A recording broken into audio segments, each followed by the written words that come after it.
Như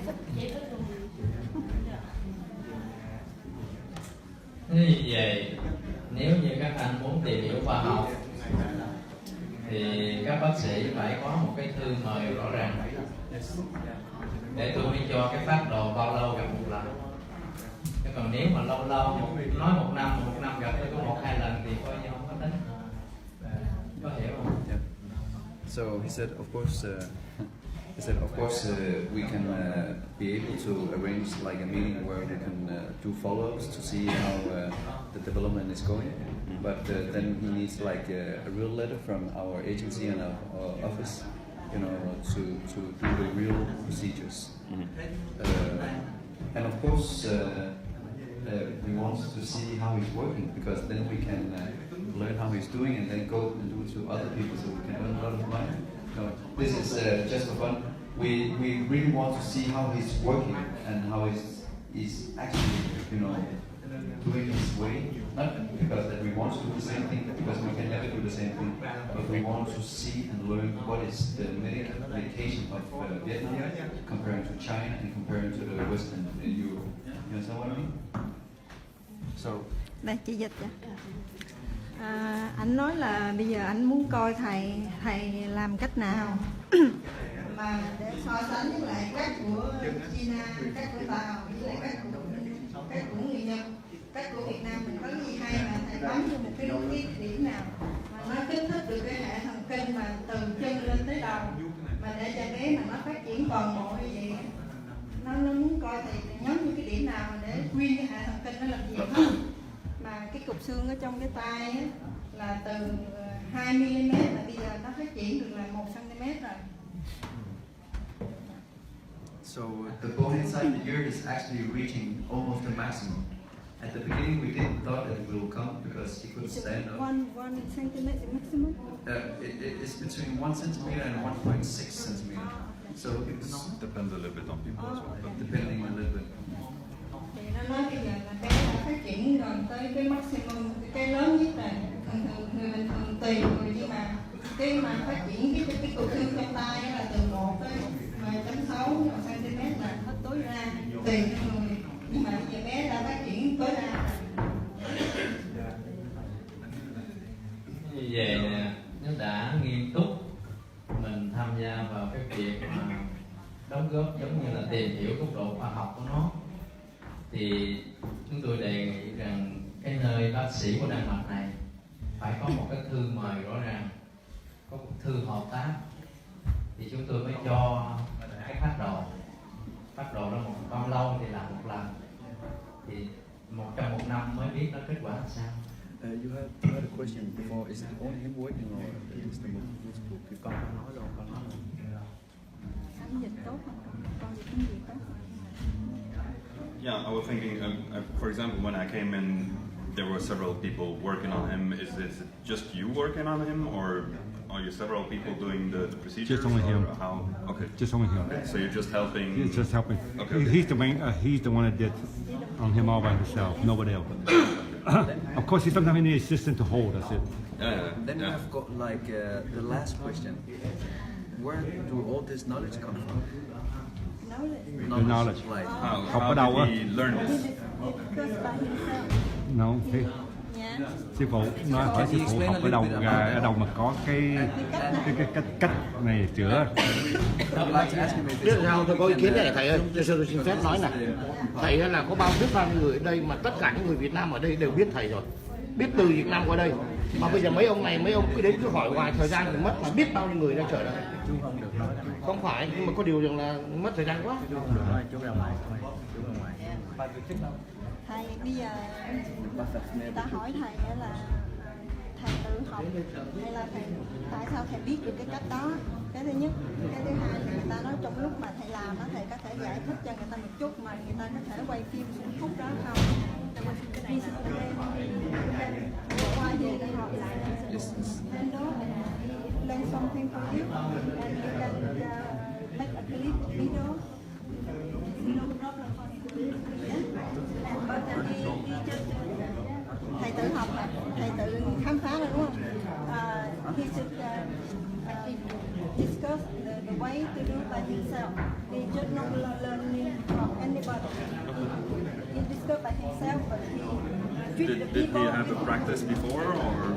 Yeah, he before he do that, he also practice by himself, but the way he do is by himself. The most thing of him that he treat the people by his heart, not by your skill, but the skill also very important.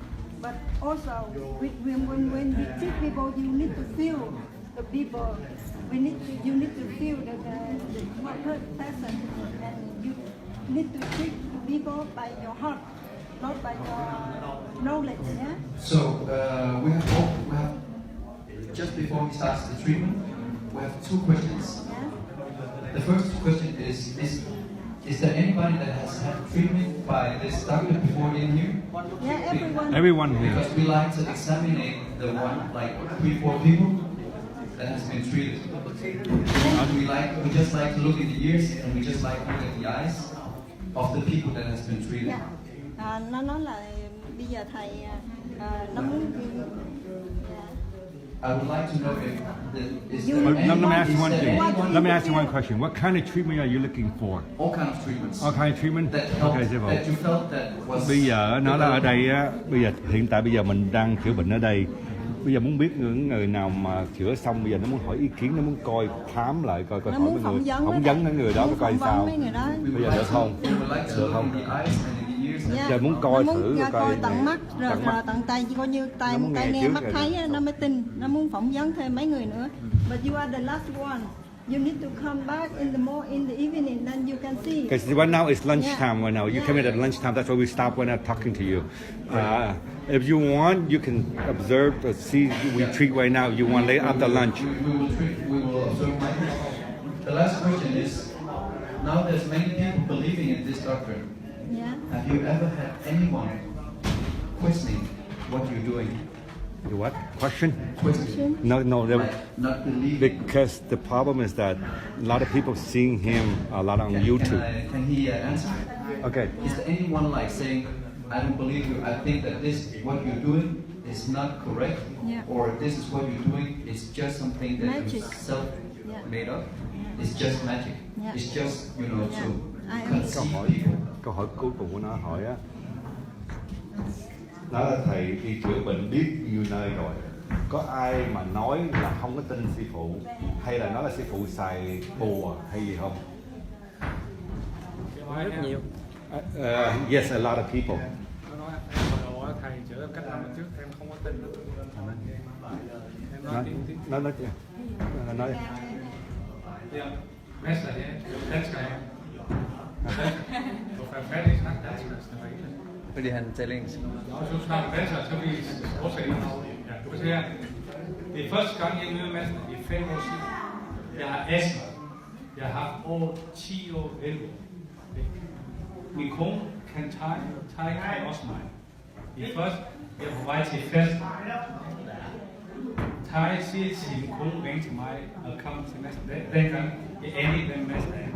Det er for her. Min kone ringte til mig og sagde, nej, jeg tror ikke på det. Det er kun, ligesom du siger. Jeg tror kun, medicin og det der sur tager væk. Tager i gang igen. Til sidst, psykolog, og det var måned, ringte til mig. Den sidste, jeg var til fest her, så Adam siger, ved du hvad? Adam, der tror ikke på, du skal ikke komme. Spar her på festen. Så sagde jeg, vi skal ikke komme. Jeg har astma alligevel. Vi skal komme. Han kan ikke helbrede mig. Så det er så. Du, som de siger, du har ikke noget, du vidste. Han kan hjælpe mig måske 70%, 25%, det er fint. Så kommer jeg, der står masser af mange mennesker her. Jeg er sidst. Masser, han tager mig der. Jeg slet ikke tror. Han havde mig, jeg tror 5,5 år siden. Jeg har en astma. So what he's saying is, like 5 years ago, he was here. You know, people said you can come to this doctor and he will treat you for asthma.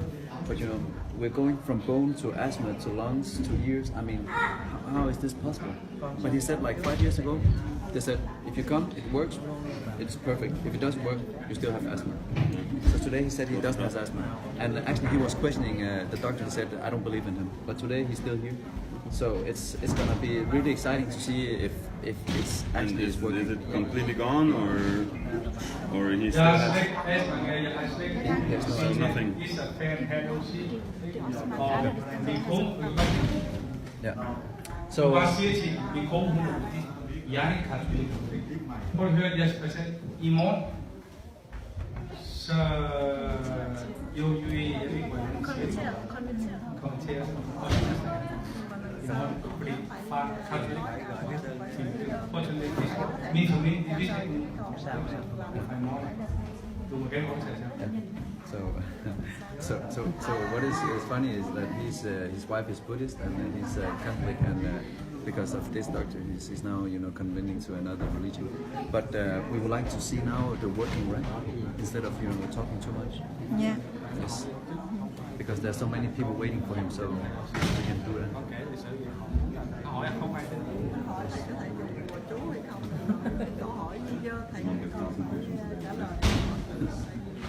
So Tại tụi nó không có tình, nó đâu có ai muốn hỏi nó bao nhiêu người. Lời kết cuối cùng, nếu như các bác sĩ tin tôi làm được thì chúng ta hợp tác. Còn nếu bác sĩ hỏi những câu hỏi vu vơ giống như là có bùa ngải không, cái này kia thì chúng ta làm việc. I have to answer this question. First of all, it's not because we don't believe, because we never believe, but we believe in the developing. So actually, we believe in what you're doing. Otherwise we wouldn't be here today. It's more like we don't understand. It's just that we don't understand. So we're not believing in magic.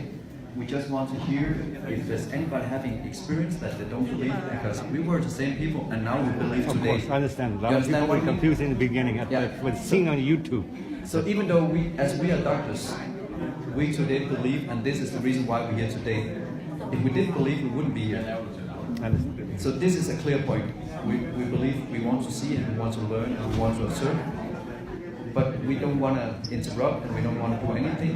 We just want to see, and we believe. You can speak in Dutch, so they can understand in Denmark. Så grunden til, at jeg er her i dag, det er ikke fordi vi tror, at han laver magi. Vi stoler ikke på magi. Họ muốn nói là họ tin thầy họ mới tới để họ xem. Yeah. Để cho nói đi. Để.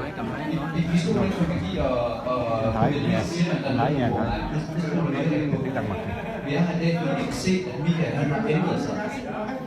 Der er en knogle i hans øre. Der er en knogle i hans øre, der har vokset, og vi kan se, at han har udviklet sig. Og det er derfor, vi er her i dag, og det er derfor, vi stoler på ham og tror på ham. Hvis det ikke var fordi, at vi ikke troede på ham, så ville vi ikke være her i dag.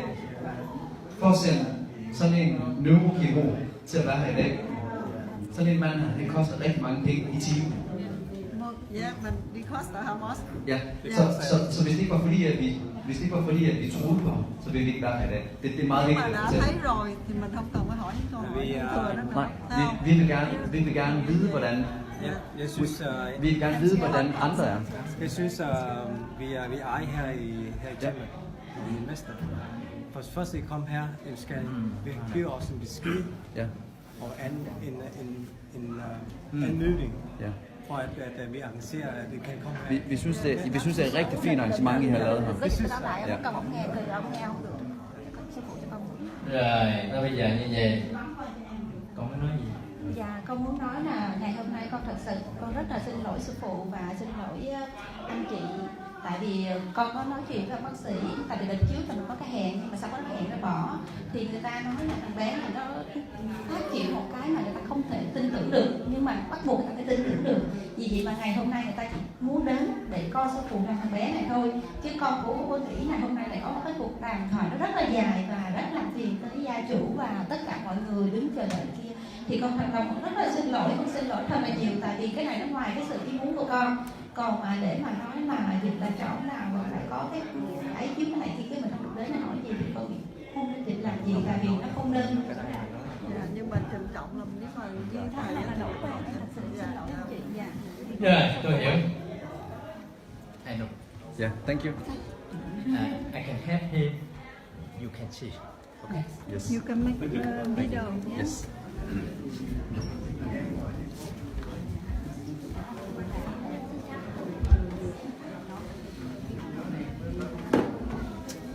You can photo.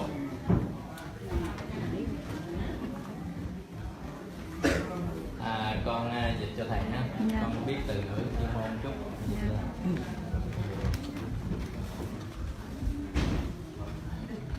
Ngày đầu tiên tôi gặp cháu, xương sống nó cong, co, vẹo. Thì tôi có một nguyên lý là chỉnh cho xương sống, cái trục xương sống thẳng. Cái này con dịch con phải suy nghĩ cái từ dạ the hi p vertebra was curving, so he wants to straighten up this. Đó là ngày đầu tiên. Dạ. The first time. First time. Yes. Con đứng lên, con đứng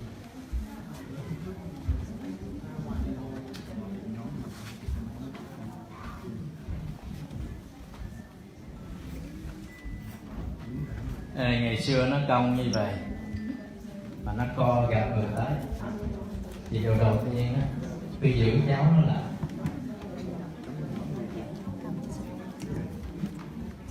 Tôi chỉnh từng đốt xương, lấy kỹ năng của ngón tay của tôi chỉnh từng đốt xương của cháu. Tôi muốn kể lại cái chuyện của 7-8 năm trước đó con. Dạ, bao nhiêu dạ. năm? Dạ 9 năm rồi sư phụ. 9 năm.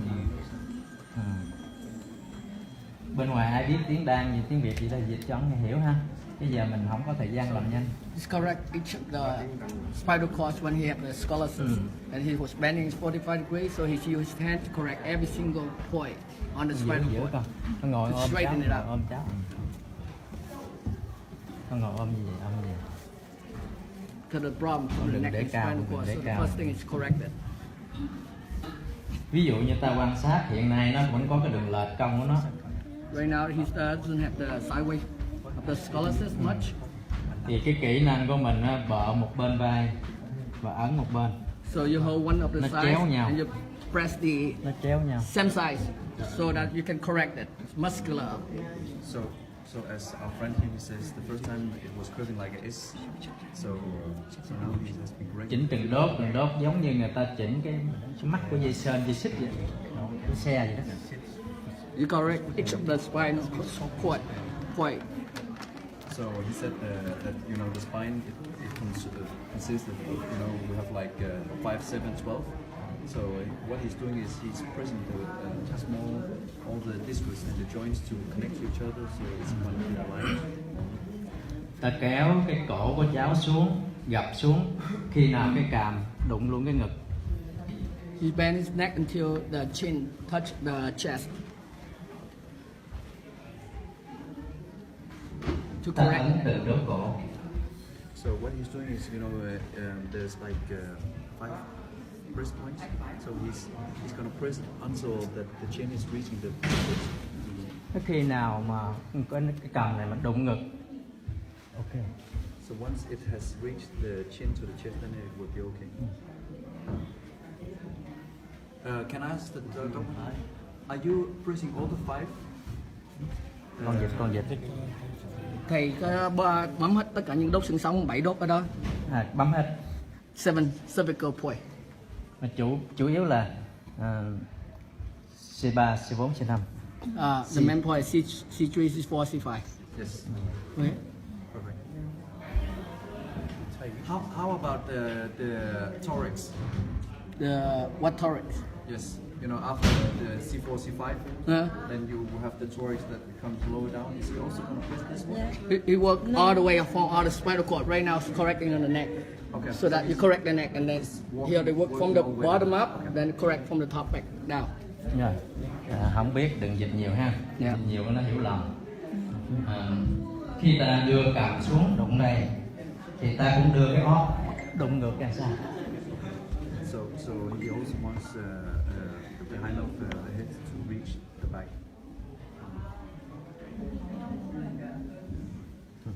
You see? You can help him. Right.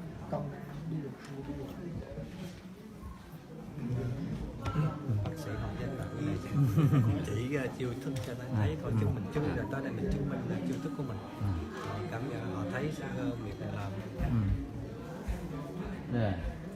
Chúng ta cho cái cổ của cháu làm sao mắt nhìn thấy đầu vai. So it's going to reach from eye to the shoulder. So it's going to reach to the deltoids.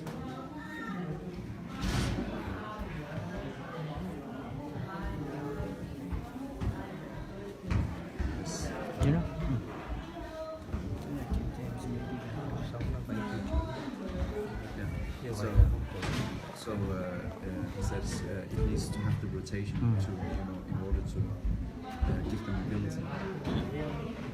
Lúc này ta tác động vào đây. Sometimes I've had a little bit. You see, tác động vào đây. Bấm vào đây. You see? So, yeah. So we have a nerve coming up here from the back, so that is actually what he's doing. I can show you. Yeah, but Strong man.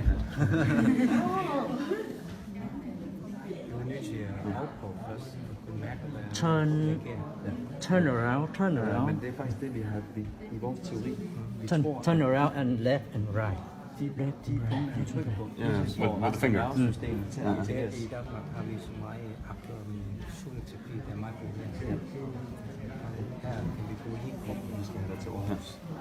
Sometimes I can feel it going down. Yeah.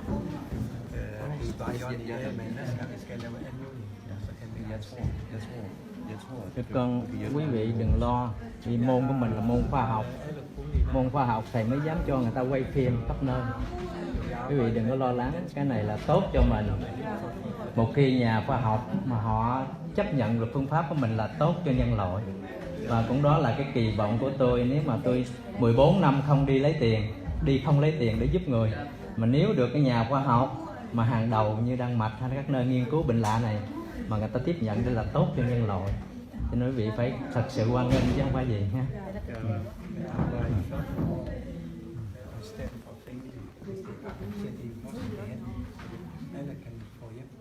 Men du kan jo se, for 10 år siden, så akupunktur, det var ikke accepteret. Men nu er det accepteret. Rồi, tiếp tục. So he says he has never been taking any kind of payment for his treatment. So he's only doing it, and he hopes that the Western world can invest in his treatment ways. I hope that the Western world will understand, study, and open up mind, and we can learn each other. It's happening slowly, but but it's hard for people to accept. That's another thing. When you don't have evidence, it's Correct. hard to enter. Understand that, yeah. It's hard. Còn về lỗ tai, các anh hỏi vì sao nó phát triển cái đó, thì một ngày đó nó ngồi với tôi đưa ra một cái phác đồ. So what he's saying is regarding the bone in the middle ear. So he said someday he can explain it to us. Tôi có một bài thuốc của tôi cho cháu nó uống mấy năm rồi. Thuốc bằng cây cỏ lá Việt Nam thôi. So he said his medication is natural medication. Like, Chỉ lấy cây sao sấy sơ chứ không có chế thành viên. It's herbal, like from tree root, tree, leaf, all that stuff. And infusions And he's been drinking for years in order to go. Ông bác sĩ nói rất đúng. Đó là cái gì cũng phải bằng thuốc. Như vậy thì cơ thể nó, ví dụ như là hệ xương khớp mà nó không thẳng, nó cong vẹo thì mình tác động bằng tay. Còn cái gì cần thuốc là phải có thuốc. Đó là thuốc của Việt Nam thôi, thuốc của Tịnh độ cư sĩ. So he said there's two ways of treatment. One is the mechanical. So mechanical means that you need to do the pressure point. And the second one is herbal medication. So it's all from nature. So it's treatment outside and inside. Okay. Can we see more treatment? You see? You turn left. You turn. Sorry. Tôi đóng kính lỗ tai lại. Has he said he's gonna close the ears? But is this the first time he's doing that, or has he done it before? He will show you. Là không cho không khí vào. So there's no air coming inside. So Em đi cao nên đứng làm sao?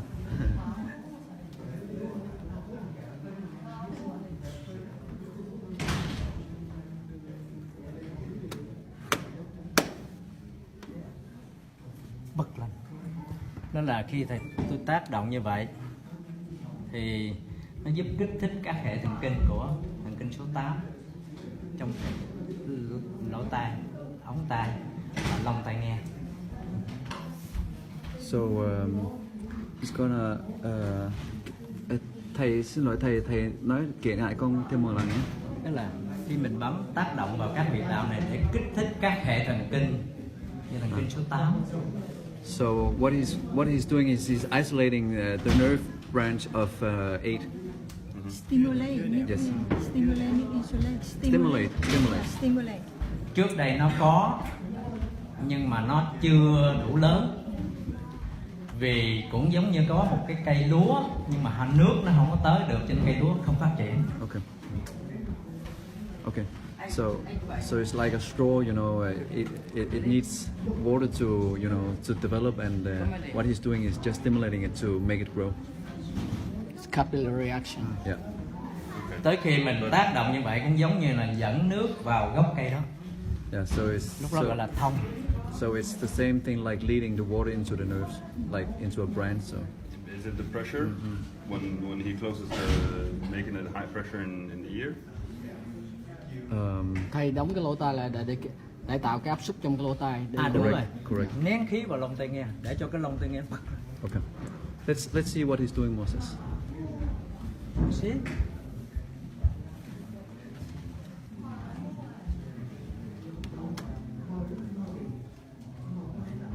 Say what he did to you. I tried to. Yeah, wait. Thành biết rồi. Can we proceed? Just proceed. Thầy tiếp tục, thầy họ xin tiếp tục. Đối với cánh tay, thường tay nó quéo vậy. So normally his các huyệt đạo như sau. Trước tiên mình dùng cái thế sao cho nó an toàn nhất. So first he stabilized to make it like.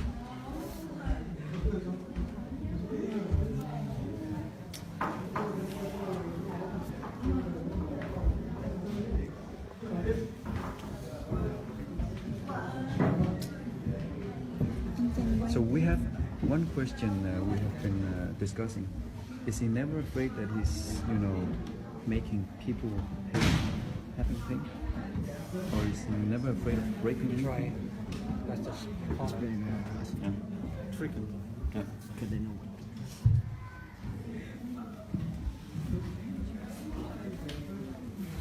This is very common in Asia. In Asia.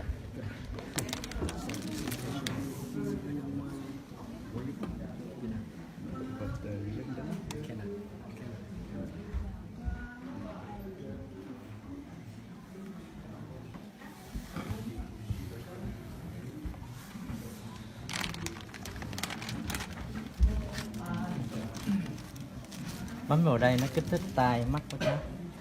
So once he's pressing the nerve here, it's gonna connect to the eyes and the ears. Khi bấm chỗ này nhưng mà nó tốt cái lỗ tai.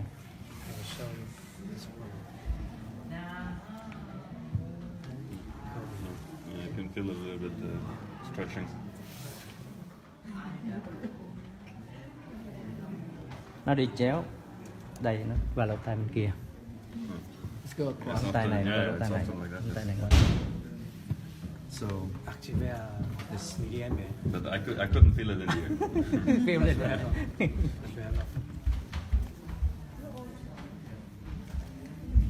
Em tên gì? dạ em tên Thắng.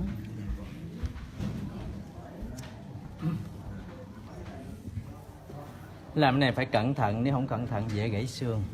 Yeah. So this is what we talked about. He said you need to be very careful, otherwise you're going to break a bone.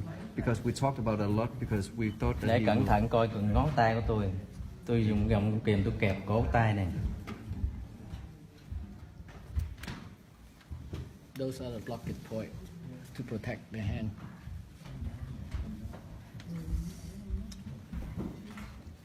Nhìn ngón tay tôi.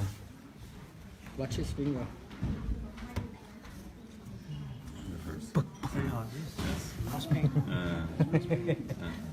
Especially when you hit it right. Phải đau. Yes. Nó phải đau, nhưng đau với mức độ người ta chịu đựng được, chứ đừng làm quá ngưỡng chịu đựng. So he said pain is within your limits. So you never exceed above it. So otherwise it's gonna... Còn về chân, về chân. Thường các cháu như vậy đây thì ổ khớp xương nó không ổn định, tức là nó không đều đặn, nó không xây được, nó hẹp khớp háng. Yes. Vì vậy cho nên mình phải kéo ra làm sao đưa nó đi một góc độ hợp lý, kéo khớp háng. You remember we talked about his pelvis. You wanted to do the surgery, so he said once it can't rotate, then we need to derotate it. Yes, and he wants to make the surgery, but we didn't do that.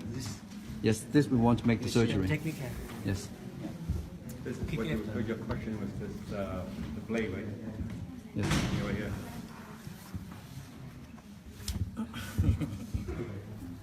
Hết sức cẩn thận.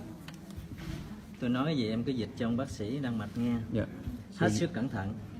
So you really need to take the precautions. Lúc này tay tôi giữ ổ khớp này để cho nó giữ cân bằng, không có bị vỡ, không bị gãy. Và tay tôi trong này tôi chỉnh từng huyệt đạo, thì huyệt đạo nào khi ngài có hội thảo khoa học tôi sẽ nói rõ. Cụ thể chứ chú mắt là nhìn đi ha. Nhìn vì tại sao mà bây giờ cháu đi được. Stabilize the knees and the hand. So he said, in one hand he is stabilizing the knees, and the other one he's, you know, feeling the nerves. Cái ngày là gặp tôi là cái chân của cháu nó chỉ xếp được trên bàn này thôi chứ không thở ra được gì.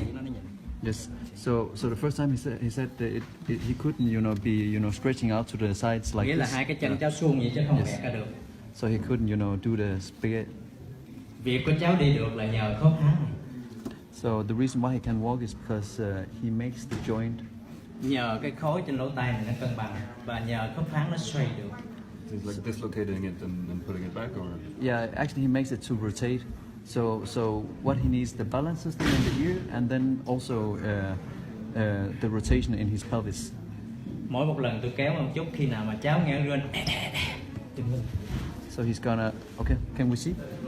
So what he's doing is he's gonna push it to the limit. Once he, you know, complains, and he's gonna stop. He will show it like now. Và cho họ nghỉ mệt chút. Bắt đầu mình tiếp tục. Yes, and then he will stretch it a little bit more, and then a little bit more. Bây giờ ta thấy nó khoảng 45 độ rồi. So now it's like 45 degrees. Yes. 45 degrees. Decline. Yêu cầu của mình ít nhất phải 75 độ. So what he wants to go. So is this the 75 độ. Is 75 but now it's not 75. No. 75 degrees. Yeah. So his goal is to reach 75 degrees. So với mặt bàn này Okay. 75 So độ. what we can check for next year is if it has reached more than 45. Yeah, at the normal state, not at. Yes. If now he's getting. If what he's doing can reach more than 45 degrees, then it's more than we have, you know, expected. Can you explain for me? Nhưng mà mình phải nhìn con mắt của bệnh nhân. Okay, so. Coi nó còn chịu được không? Yes, of course. Thầy họ muốn nói, bây giờ họ coi thầy là chỉnh cái chân được 45 độ, họ muốn coi từ từ sau năm tới nó sẽ hơn 45 độ hay không? Okay. Yes. It's more than we believe, because in the beginning we thought that maybe he's going to reach between 20 and 25 degrees, but now it's actually the double, so it's really good. Nó nghĩ là chỉ có đi được 20-25 độ thôi, nhưng mà bây giờ đã hơn rồi. Bây giờ nó muốn coi cái năm sau hàng này có đi ra được hơn không? Yeah. Maybe. Yes. Hopefully. Maybe. Yeah. Steps. Small steps. Action. Okay. So he's moving from the pelvis, and is there any more? Còn nó ngày xưa nó chảy nước miếng nhá không? Yeah.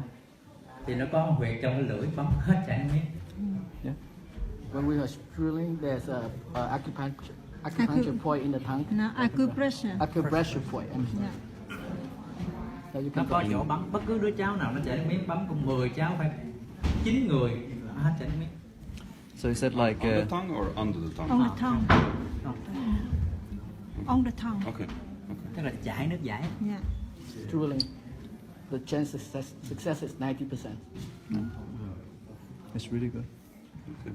Well, I know this with acupuncture, but I didn't know with This is the acupressure, not acupuncture. Yeah, he said yes. But, có lẽ là để một ngày nào đó nếu nhà bác sĩ có thư mời giống như năm trước, tôi cũng thành thật xin lỗi là năm trước cái lịch của tôi nó trễ nải cho nên chúng ta không gặp nhau. Bác sĩ đã có đóng dấu mời tôi nhưng mà vì chúng ta không gặp nhau do cái lịch tôi bay nó hơi lộn. So he said he's very sorry for last year. Once we had collected the whole team, you, me, and the other doctors, and he said that because of the flight, and it wouldn't possible to connect everything. But we are really happy to be here today. Rồi tôi cũng không hiểu làm cái gì, bây giờ tôi đã hiểu rồi, tôi sẽ nhận lời họ tác. Okay. Yeah, we understand. So now he understands what we are trying to see Now I with. understand what you really want, so he can cooperate with you guys to help maybe expand it out, study to the Western world. Yeah. Awesome. That's his dream. But you guys accept us. Ông còn hỏi gì, bác sĩ còn hỏi gì nữa không? Hỏi bác sĩ còn hỏi gì nữa không? Do you have any more questions, I think? Well, is this the whole treatment? Do more or?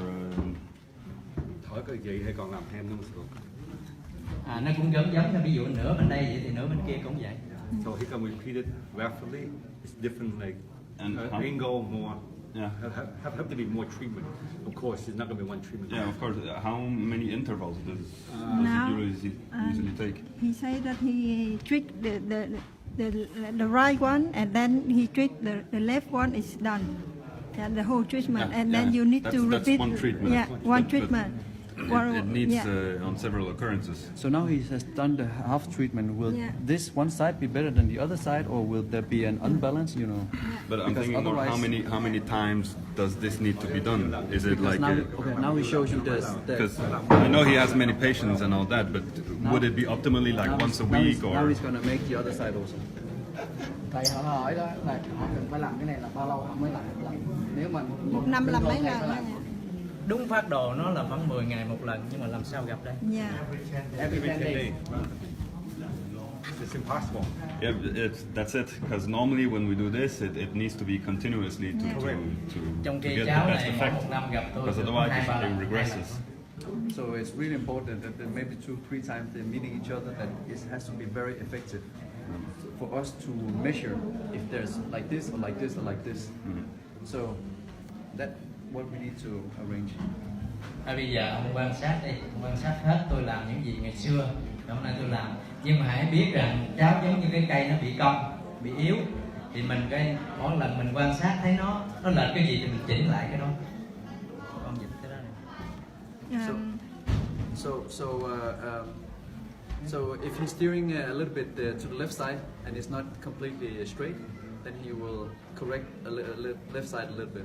If it's on the right side that has a little problem, or there's a little defect, balance. you need to He try to get the balance. Bây giờ cái chân bên kia nó được 45 độ, cái chân này nó không được 45 độ, nó mới có 25 độ thôi. Quý vị coi này. It's like only 25 degrees, the other one is 45.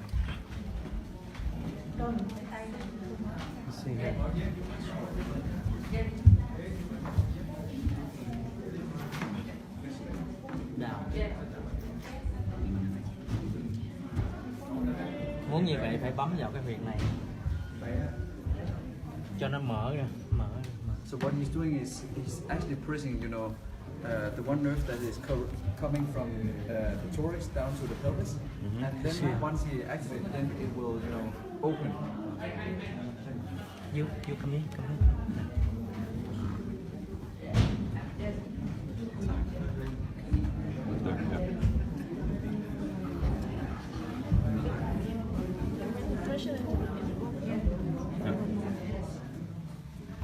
You see? You feel? Yeah. Nhìn đây, 45 độ rồi. So now he has reached 45. Remember before it was only 25? Yeah. Nó không đau. But he has no pain now. Có đau hay hơi, nhưng mà. And it says if you look, the contralateral side is stabilized. Thao tác tiếp theo để mà cháu đi được, ổ khớp nó mở rồi mà để cháu đi được nó còn có bàn chân và đầu gối nữa. So now it's only the feet and the joints in the knees that he has to correct.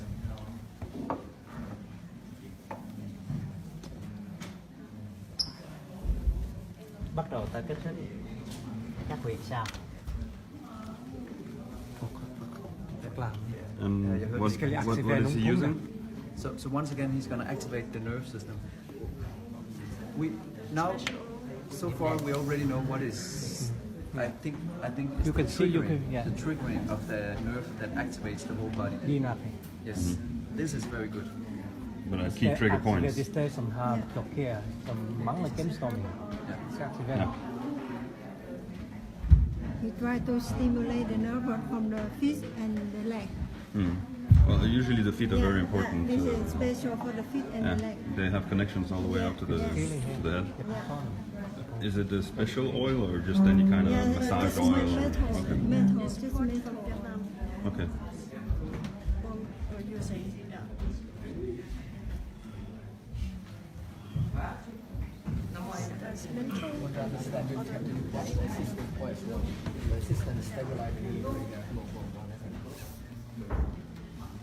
Ngày xưa khi cái chân cháu gặp thầy nó lệch vào trong.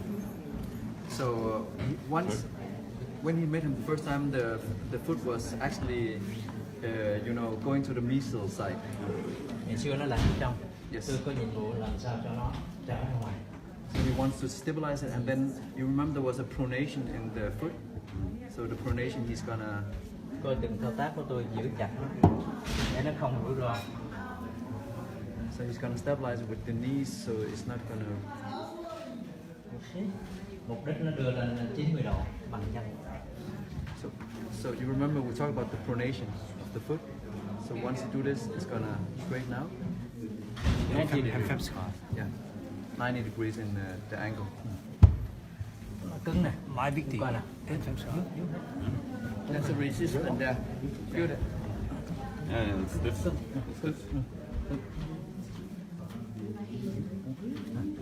You head. Push it in. Kêu nó Push it in. You need to push it coi nó up. độ cứng của nó. Push it up and feel how strong he is.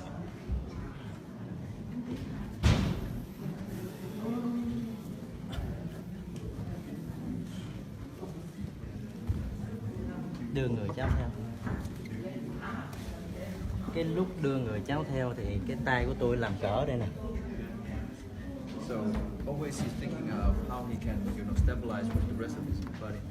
If you look now, his elbow is stabilizing in. Tôi sẽ đưa cái khớp này của cháu 45 độ và chỗ này 45 độ. So he wants to move it to 45 degrees of all joints. Và hiện nay cháu 90 độ. Tôi cho chồm tới 45 độ, đẩy theo thầy. 45 độ.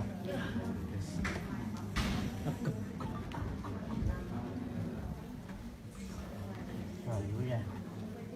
Bên kia cũng vậy, đôi xe. So he's gonna make it in both sides. Thường nó bị bên nào nặng hơn con? Mở cửa bà con, nóng nực quá. Luôn luôn mở cửa đó đi. Do you remember when once we look at the X-rays of his vertebra, was it the left side or the right side that was the worst? Wasn't it the right side? The right side, yes. Mở cửa lớn thì nó có.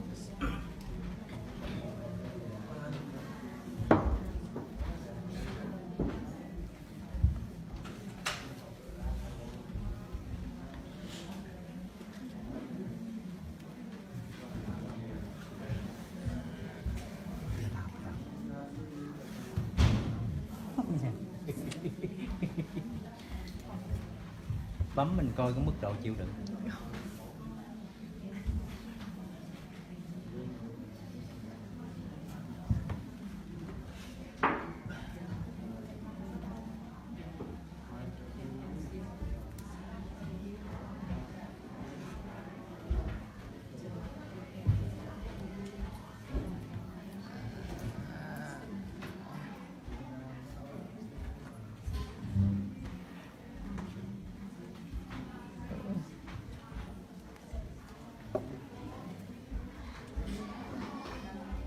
It's really good for us to see what he's doing, he says. So now it's easier for us to explain at the office what is going on for these treatments.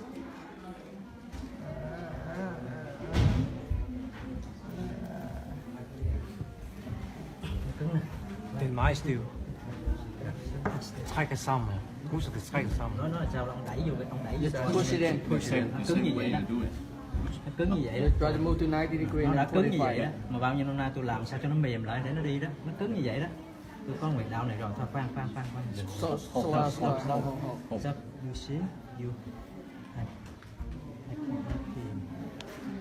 Rồi, go. Move, push. So he said the problem you can't walk is because he's very stiff. What he wants to do is that the joints is gonna be more soft, so he can give the flexibility and the mobility. Dù nó cứng mấy mà có cái chỗ mình mở. Yeah. So he said there is a point where you press around the pelvis. Once you press that point, then. And it was the same that you did on this side. All our nerve we have a lock in the key. And then you should pull, tryk på det, mærke det på det. Det er bevidst. Bây giờ nó mềm rồi đó, không làm vô nữa nó mềm rồi đó. Nó mềm rồi. Để cho nó làm không? Để làm. You have. See if you can. Yeah, it's a lot easier. Yeah. Ông nói là bây giờ các mày ghệ bộ Nhẹ nhàng thôi. Rồi nó co vô lực luôn. Yes. So he can flex in his joints. Chỉ tiếc là cái này nó tự coi, nó bốn tự coi. So now he's moving it in. Yeah.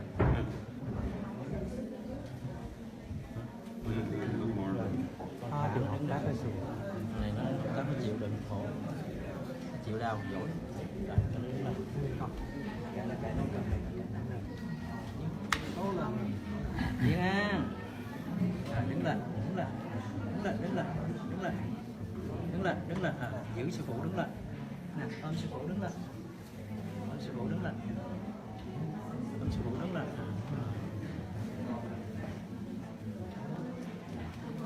The first time we saw him standing, everybody in the hospital was almost crying.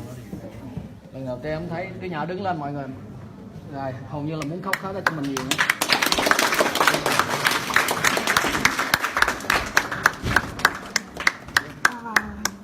So the first time we saw him stand by himself like this, it was unbelievable. Lần đầu tiên thấy nó đứng gì mọi người không tin được. Ở trong bệnh viện á, trong bệnh viện không ai tin được. Họ không tin được. Không mọi người. Yeah. Cái này 5 tới mấy ngàn người lận. 7,000 a year. In the fifth place in Vietnam. 14 năm rồi chứ không phải 1 năm. 40 years.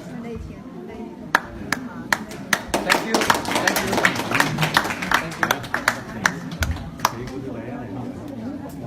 Đứa bé này muốn tìm hiểu mà tại sao nó đi được. Bây giờ bác sĩ ở đây tìm hiểu. But it's great. It's great if this can continue. You can gain a lot more lifestyle and life quality.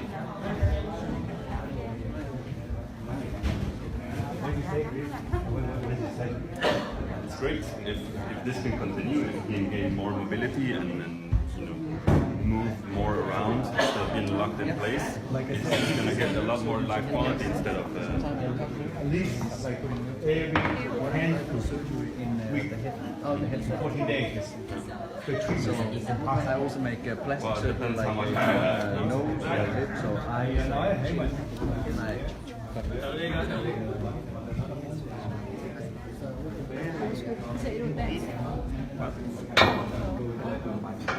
Yeah, no Danish.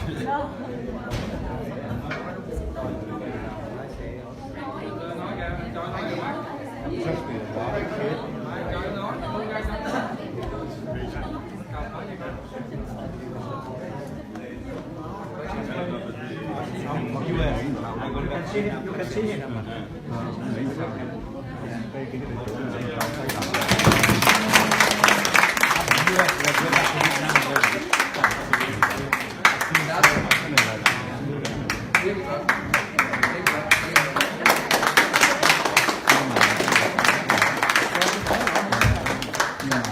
Cô nha, mà bây giờ đi được hỏi nhau cái mối gặp nhớ không?